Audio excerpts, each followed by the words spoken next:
Essa história está definitivamente muito estranha, mas e no Capistão? Em sua visão libertária, sua fonte de informações descentralizadas e distribuídas, a deputada Joyce Hasselmann sofreu uma série de ferimentos em seu apartamento funcional em Brasília, sem se lembrar do que aconteceu. Algo trágico, evidentemente que desejamos pronta melhora a ela e ressaltamos de antemão que não pretendemos acusar ou tecer observações levianas sobre o fato. Apenas nos interessa entender o ocorrido, porque isso tem sim uma visão libertária importante sobre punição a crimes nessas condições. Todas as informações que damos aqui foram retiradas de entrevistas dadas por ela a diversos veículos de mídia e algumas informações divulgadas pela Polícia Legislativa. Eventuais especulações ou observações são meras conjecturas minhas que, ressalto de antemão, não têm peso de acusação. A própria deputada alegou em suas entrevistas que não se lembra do que aconteceu na noite do dia 17 para 18 de julho, de sábado para domingo retrasados. Segundo ela, a última coisa que ela se lembra foi que estava vendo uma série na Netflix e, em seguida, acordou numa poça de sangue no closet, próximo ao banheiro, sem nenhuma memória do que teria acontecido. Inicialmente achou que havia caído apenas, mas depois se deu conta que haviam muitos ferimentos e começou a se questionar se teria sido apenas uma queda. Ela viu marcas de sangue no banheiro e no espelho que não podiam ser explicadas por uma simples queda. A partir deste momento, existem algumas contradições em suas entrevistas. Na primeira entrevista, dada no dia 22 de julho ao SBT, ela diz que ligou para uma amiga para tentar marcar um dentista. A preocupação dela era estética. Ela fez alguns exames no dentista e o dentista falou que ela deveria fazer mais exames porque o problema era mais sério. Então, ainda no domingo, ela fez exames no Hospital Sírio-Libanês de Brasília. Note que ela fez os exames usando um pseudônimo. Tudo indicava que ela queria permanecer anônima, não queria que o caso ganhasse a imprensa, se tornasse público. A tomografia, porém, indicou 5 fraturas na face e uma fissura na coluna, além de outros ferimentos na cabeça e joelhos. Ela continuou sem comunicar isso a ninguém,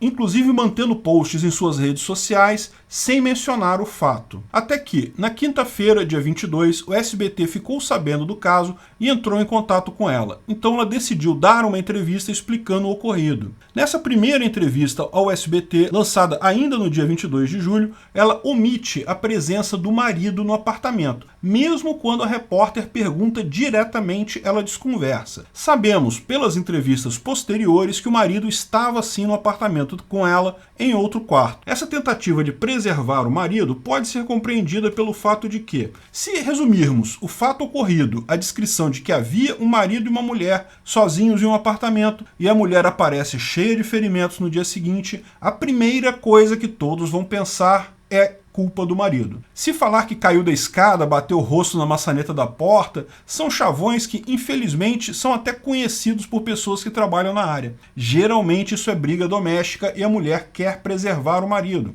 Todos sabemos que tanto a polícia quanto a opinião pública iria tratar o marido como principal suspeito. Não estou fazendo acusações aqui, não sabemos o que aconteceu, mas sendo esse roteiro tão comum, resta certo que essa seria a principal suspeita. Portanto, se ela não se lembra do que aconteceu, ou se por qualquer outro motivo ela quer evitar acusações contra o marido, seria muito tentador para ela negar que ele estivesse lá ou desconversar, que foi o que ela fez. Some-se a isso o inevitável estresse de ter passado por tais ferimentos graves. É perfeitamente compreensível que ela tentasse evitar essa informação e acabasse caindo em contradição. Provavelmente, nas demais entrevistas, ela mudou o tom e passou a admitir a presença do marido porque percebeu claramente que tal fato seria impossível de manter oculto. A polícia teria acesso a filmagens, veria ele chegando e saindo do apartamento. Essa informação de que ela estava com o marido fatalmente acabaria vazando para o público, principalmente com a dimensão que o caso tomou. Portanto, era algo, na prática, impossível de ocultar, melhor admitir. Nas entrevistas seguintes, ela mudou sua declaração em alguns pontos. Veja, de novo, não estou fazendo juízo de valor aqui. Entendo que passar por uma situação traumática, de não se lembrar claramente ou ficar receosa de dizer determinadas coisas, é natural alguma contradição. Ela é a vítima nessa história. Ela disse que acordou e ligou para o marido que estava no quarto ao lado porque não conseguia se levantar. O marido cuidou dela, ele é médico, e ela ela só foi ao Sírio-Libanês na terça-feira, dia 20, quando percebeu que os machucados estavam piorando e não melhorando. Segundo ela disse, não quis ir antes porque o dente quebrado parecia algo feio. Porém, ao mesmo tempo que admitiu a presença do marido, ela incluiu uma outra alternativa, um possível atentado que teria sofrido. Fez acusações a políticos, disse que não confiava na Polícia Federal porque poderia estar sendo influenciada pelo presidente, achou um objeto estranho dentro de casa. Então, ao mesmo tempo que ela admitiu que o marido estava em casa,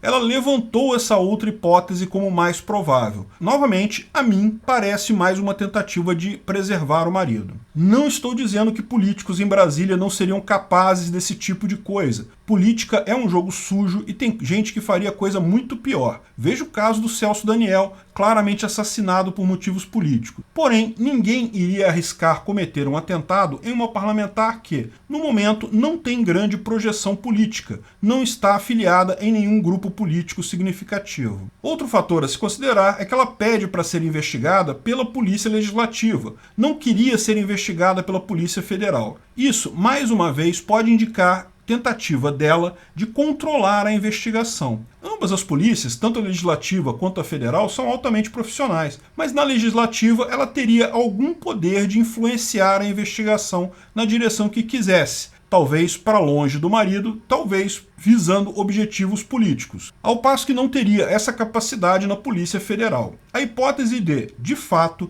a Polícia Federal tratar o caso com interesse partidário é extremamente pouco provável. Curioso que houve uma entrevista feita por ela e o marido em conjunto, onde ambos asseguraram que ele bater nela seria algo impossível, ele não bateria nela de forma alguma. Nessa entrevista, ele levantou e ela entreteve a hipótese de que sim, uma queda poderia ser responsável por todos os ferimentos que ela teve. Chamaram isso de teoria do ovo. Novamente, levantando uma hipótese que preserva o marido, neste caso até com a ajuda técnica dele próprio. Curioso como, durante essa entrevista, ela até entretém a ideia durante um tempo, mas parece que soa falso, ou talvez por interesse político, ela abandona essa hipótese e retorna à hipótese de atentado. Logo depois disso, porém, a Polícia Legislativa disse que não há registros de pessoas suspeitas entrando ou saindo do prédio no dia do ocorrido e nos dias anteriores e posteriores. Bem, o fato é que não há como saber até o momento que escrevo esse vídeo se de fato houve algum atentado, houve queda com a tal teoria do ovo gerando todos os ferimentos, mas uma coisa fica clara, existe uma teoria que parece ser evitada pela vítima a todo custo, mesmo ela não se lembrando do que houve: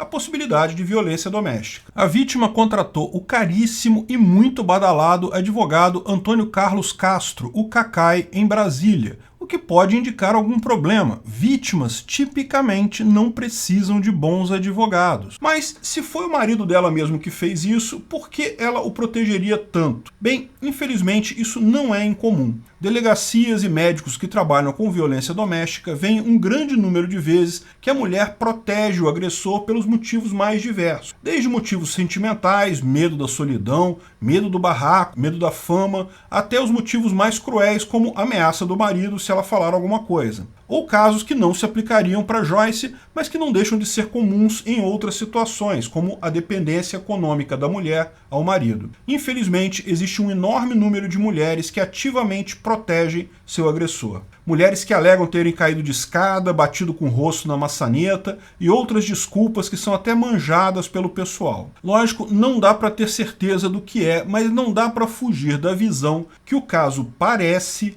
um exemplo clássico desse tipo de coisa. A Polícia Federal, de qualquer forma, bem como a Polícia do Distrito Federal e a Legislativa, já estão ajudando nas investigações e, dada a repercussão do caso, em algum momento, provavelmente, saberemos o que houve. Mas o caso nos remete a uma visão libertária importante. Como tratar a violência doméstica numa sociedade libertária? Bem, o fato é que não seria muito diferente da situação atual. O libertarianismo não propõe soluções para todos os problemas. Ele propõe solução apenas para o pior problema de todos, que é a escravidão estatal. É evidente que a agressão é crime contra a autopropriedade, mas como fazer quando a mulher não quer denunciar o agressor? Bem, hoje a polícia investiga isso de qualquer forma. A Polícia Legislativa já avisou que não se pode excluir essa possibilidade, portanto, ela será certamente avaliada. Na ética libertária, também é possível investigar um crime mesmo sem a denúncia da vítima. Terceiros podem abrir um processo contra o suposto agressor numa empresa privada de segurança, num tribunal privado que, porém, dependerá da anuência desse para permitir a investigação e julgamento. Sem a anuência, o agressor ficaria registrado como potencial ofensor em bancos de dados de registros de crimes. Ou então, o que é mais provável, a empresa de segurança privada a qual ele faz parte poderia investigar de qualquer forma com base no aceite prévio do acusado à legislação privada daquela agência. Enfim, existem várias formas de se fazer esse tipo de investigação em uma sociedade libertária. Não é particularmente melhor do que o que acontece hoje, mas também não é pior. Nenhuma delas garante que o culpado será identificado e punido, mas a situação atual também não garante isso. Porém, o fato de envolver apenas entidades privadas interessadas em fornecer o melhor serviço para seus clientes, isso garante uma agilidade e uma atenção melhores do que os atuais. Para casos como o da Joyce Hasselman, provavelmente faria pouca diferença. A visibilidade do caso garante que a polícia estatal vai usar todos os esforços para resolvê-los. Porém, para milhares de outras mulheres que não contam com a publicidade e pressão da mídia, certamente as forças do mercado são muito mais efetivas do que o interesse estatal de investigar. Obrigado pela audiência. Esse artigo foi sugerido por servidor público do Ancapistão, escrito e narrado por Peter Turguniev. Esse vídeo foi um oferecimento de armataweb.com, cloud e serviços de data center, 100% de compromisso com a satisfação e privacidade dos clientes. Aceitamos Bitcoin. Veja o link na descrição do vídeo. Se você gostou desse vídeo, clique no like e compartilhe ele em suas redes sociais. Se inscreva no canal para nos ajudar, clicando no botão vermelho abaixo. Se quiser ser avisado de novos vídeos, clique no sininho ao lado. Até a próxima!